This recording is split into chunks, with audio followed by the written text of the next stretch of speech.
আসসালামু আলাইকুম মুসলিম ভাই ও বোনেরা, আজকের আলোচনার বিষয় হল হায়েস ও নেফাসের বিবরণ।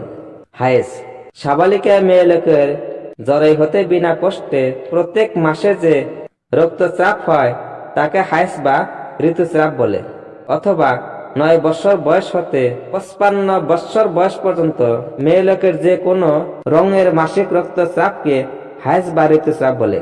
9 বছরের কম বয়স্কা মেয়েদের রক্তস্রাব হলে তা হায়েস বলে ধর্তব্য হবে না।